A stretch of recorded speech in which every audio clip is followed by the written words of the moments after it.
اللہ کے پیارے نبی حضرت محمد رسول اللہ صلی اللہ تعالیٰ علیہ وسلم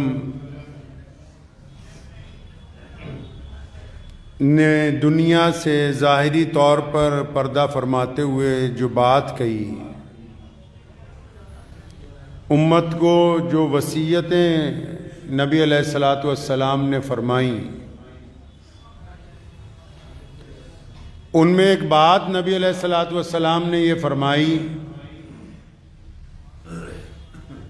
کہ اپنے ماتحتوں کا ذکر کرتے ہوئے فرمایا کہ اپنے ماتحتوں کے ساتھ صلہ رحمی سے پیش آنا۔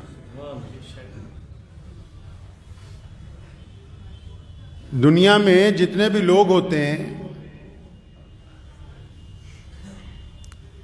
ان میں ہر انسان کو کسی نہ کسی دوسرے انسان پر تھوڑی سی اقتدار کی شکل میں حکومت ملتی ہے، اب وہ چاہے اس کا دائرہ بڑا ہو یا چھوٹا ہو، تھوڑا سا اس کے اختیار میں کچھ لوگ آ جاتے ہیں۔ اور نبی علیہ الصلوۃ والسلام نے فرمایا کہ قیامت والے دن ان لوگوں سے پوچھ ہوگی، میری امت میں جن لوگوں کو امیر بنایا گیا، چاہے چھوٹی جماعت کا یا بڑی جماعت کا، حدیث کا اگر مفہوم پڑھیں گے، چاہے وہ اپنے گھر کے امیر تھے، دکان کے تھے، محلے کے تھے، تو وہ اپنے ماتحت لوگوں کے ساتھ کیسا معاملہ کرتے تھے، کیا کرتے تھے؟ مسلمانوں کے پہلے خلیفہ جو سب سے بڑے مسلمان ہیں، مسلمانوں میں سب سے بڑے مسلمان کون ہیں بھائی؟ سیدنا حضرت ابو بکر صدیق رضی اللہ تعالیٰ عنہ۔ کون ابو بکر؟ ابو بکر کون؟ جو رسول اللہ صلی اللہ علیہ وسلم کے بچپن کے ساتھی ہیں، جوانی کے ساتھی ہیں، غار کے ساتھی ہیں، اور اب گنبد خضرا میں محمد رسول اللہ کے ساتھی ہیں، اور 1,24,000 صحابہ کم و بیش جو تھے،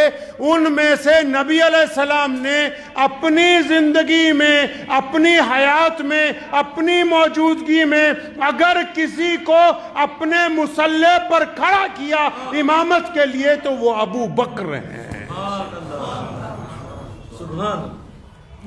تو سیدنا ابو بکر رضی اللہ تعالیٰ عنہ جب مسلمانوں کے خلیفہ بنے تو آج کل سرکار کہتی ہے نا بھی جو بھی بندہ وزیر اعلیٰ بنتا ہے، وزیر اعظم بنتا ہے، آج کل ہمارے ہاں دنیا میں رواج شروع ہوا کہ وہ اپنی جائیداد کا ویروا دے تاکہ کل کو اگر کوئی غلط کام کرے، کرپشن کرے تو پتہ لگ جائے کہ جب اس عہدے پہ آیا تھا تب کتنا مال تھا، اب چھوڑ کے جا رہا ہے تب کتنا ہے۔ قربان جائیں دین اسلام کے، اسلام کی ابتدائی لوگوں نے ہر بات کا خیال رکھا ہے دنیا کے سامنے۔ ابو بکر رضی اللہ تعالیٰ عنہ جس دن خلافت کے لیے بیٹھے، خلافت کی ذمہ داری لی تو مالدار شخصیت تھے، سارا کچھ تھا، ایک دفعہ میں سارا اللہ کے راستے میں خیرات کر دیا، فرمایا کوئی مال ہوگا تو بڑھایا جائے گا، سارے کا سارا مال ہی اللہ کے راستے میں خیرات کر دیا۔ اب جب مال خیرات کر دیا سارا تو زندگی کیسے چلے؟ ظاہر سی بات ہے کہ صرف نماز پڑھنے سے، روزہ رکھنے سے، حج کرنے سے زندگی گزارنے کے لیے تو محنت بھی کرنی ہے، مزدوری بھی کرنی ہے، پیسے بھی لانے ہیں، تو زندگی کیسے چلے؟ صحابہ کرام رضی اللہ تعالیٰ عنہ کی کیبنٹ بیٹھ گئی۔ یہ واقعہ ان لوگوں کے لیے مثال ہے جو اسلام کو جاننا چاہتے ہوں تو وہ اس واقعے کو پڑھیں کہ مسلمانوں نے محمد رسول اللہ کے بعد جب پہلی خلافت قائم کی، جب مسلمانوں کی پہلی کیبنٹ بنی، جب ایمان والوں نے اپنے امیر کو امیر المومنین بنایا، تو اس کیبنٹ میں پہلا فیصلہ کیا ہوا؟ کیا یہ کہا گیا کہ جو نماز نہیں پڑھے گا اس کے درے ماریں گے، یا یہ کہا گیا کہ وقت پر زکوٰۃ دو، یا یہ کہا گیا کہ اپنا پاجامہ ٹکنوں سے اونچا کرو، یا یہ کہا گیا کہ داڑھی ایک مجھ سے لمبی کرو؟ پہلا فیصلہ ہوا کیا؟ پہلا اعلان، پہلا نوٹیفیکیشن آج کی زبان میں جس کو کہتے ہیں، پہلا دستور العمل میں حکم نامہ جو پہلا ہے پوری کائنات میں، جب خلافت مسلمانوں کو ملی تو پہلا فیصلہ کیا ہوا بھائی؟ پہلا فیصلہ یہ ہوا کہ ابو بکر کے پاس رضی اللہ تعالیٰ عنہ کے پاس کیبنٹ پہنچ گئی ساری کون؟ سیدنا عمر بن خطاب رضی اللہ تعالیٰ عنہ، سیدنا عثمان ذی النورین رضی اللہ تعالیٰ عنہ، مولا علی کرم اللہ وجہہ، حضرت ابو عبیدہ بن جراح رضی اللہ تعالیٰ عنہ، عبداللہ بن زبیر جیسے مفسر قرآن پہنچ گئے۔ یہ وہ لوگ ہیں جو شروع کی ابتدائی کیبنٹ میں تھے، ساروں نے خلیفہ کو گھیر لیا کہ یہ کیا کیا، سب کچھ خیرات کر دیا، کھاؤ گے کہاں سے، پیو گے کہاں سے، تمہارا گھر کیسے چلے گا؟ خلیفہ نے بڑا خوبصورت سا جواب دیا کہ لگا بات تو تمہاری بھی ٹھیک ہے کہ گھر کیسے چلے گا۔ سیدنا ابوبکر صدیق نے کہا پھر ایک کام کرتے ہیں نا، عمر رضی اللہ فرمایا اچھا ایسا کرو، اپنی تنخواہ لگا لو، پیسے لگا لو، تاکہ مہینے میں بیت المال سے تمہیں پیسے ملے، تم دین کا کام کرتے رہو۔ تو پوچھا کتنی لگا دیں؟ سارے صحابہ ابھی مشورہ کر رہے ہیں تو مسلمانوں کے خلیفہ نے کہا، سیدنا ابوبکر صدیق نے کہا کہ اس میں کون سی پریشانی کی بات ہے، جتنی ایک مزدور کو یومیہ دہاڑی دیتے ہو،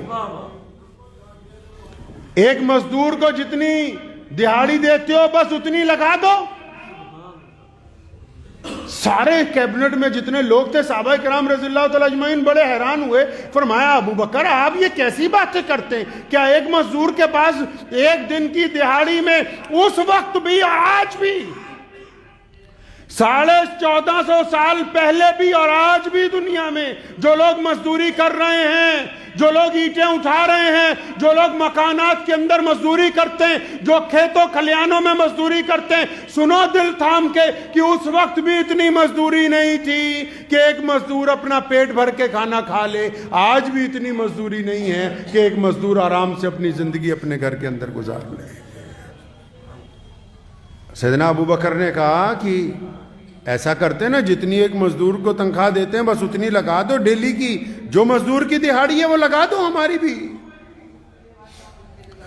ایسے کہنے والے بہت ہیں آج بھی دنیا میں حکمران کہ ہم غریب کی بات کرتے ہیں، ساری دنیا کی حکومتیں کہتی کہ ہم غریب پرور ہیں۔ سنو مسلمانوں کے پہلے خلیفہ نے کس انداز سے غریبوں کی خیال کیا ہے، جب تمام صحابہ اس بات کو مان گئے کہ ایک دن کی مزدوری اتنی کافی نہیں ہے کہ مزدور اپنے گھر میں آرام سے کھانا کھائے، اپنے بچوں کو نئے کپڑے سلوا کے دے، اپنے گھر کی ٹوٹی ہوئی چھت ٹھیک کروا لے۔ فرمایا ابو بکر دہاڑی بہت کم ہے، تو ابو بکر نے یہ نہیں کہا کہ اچھا چھوڑو میری تنخواہ بڑھاؤ، نہیں، اپنے منشی کو بلایا، اس کو بلایا جس نے حکم نامہ لکھنا تھا، فرمایا سلطنت اسلامیہ کا پہلا حکم نامہ لکھو کہ ابو بکر یہ کہتا ہے کہ آج سے مزدور کی دہاڑی ہم نے اتنی بڑھا دی کہ مزدور بھی اس پیسے میں اپنے گھر میں آرام سے کھانا کھائے گا، خلیفہ بھی اس پیسے میں اپنے گھر میں آرام سے کھانا کھائے گا۔ تبھی تو جاؤ کہ عرب میں کوئی بھکاری نہیں ملتا، دیکھو تو صحیح،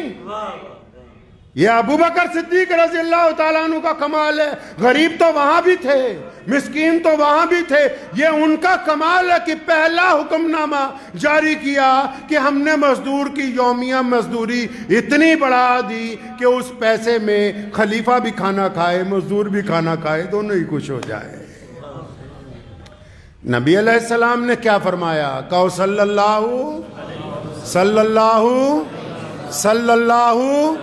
قربان جائیں، میرے نبی علیہ السلام نے کیا فرمایا؟ فرمایا اے دنیا کے لوگوں، جب مزدور تمہارے گھر دہاڑی کرنے آ جائے، تمہارے کھیت میں آ جائے، تمہاری دکان پہ کوئی بندہ کام کرنے کے لیے آ جائے، وہ دہاڑی کر لے تو اس کا پسینہ سوکھنے سے پہلے اس کو اس کی مزدوری دے دو،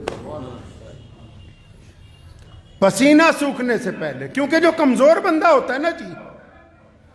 جو کمزور آدمی ہوتا ہے، اس کو دیہڑی کرنے کے بعد بھی یہ ڈر لگا رہتا ہے کہ مالک پیسے دے گا یا نہیں دے گا۔ میرے نبی علیہ الصلوۃ والسلام بندوں کے دلوں کا حال جاننے والے، نبی علیہ الصلوۃ والسلام انسانوں کے مزاج کو درست کرنے والے، نبی علیہ الصلوۃ والسلام ان تمام رازوں سے اپنے آپ کو جانتے ہیں جو اللہ تبارک و تعالیٰ نے پیدا کیے۔ نبی علیہ السلام نے کیا بات فرمائی؟ فرمایا پسینہ سوکھنے سے پہلے، مطلب ابھی یہ منہ ہاتھ دھو کے فارغ بھی نہیں ہوا، اس کے ذہن میں یہ بات بھی نہیں آئی کہ پیسے پکڑنے ہیں، فوراً اس کو دہاڑی دے دو تاکہ اس کے دل میں ٹھنڈک پہنچ جائے۔ ہم کیا کرتے ہیں جی؟ آج کل لوگ کیا کرتے ہیں؟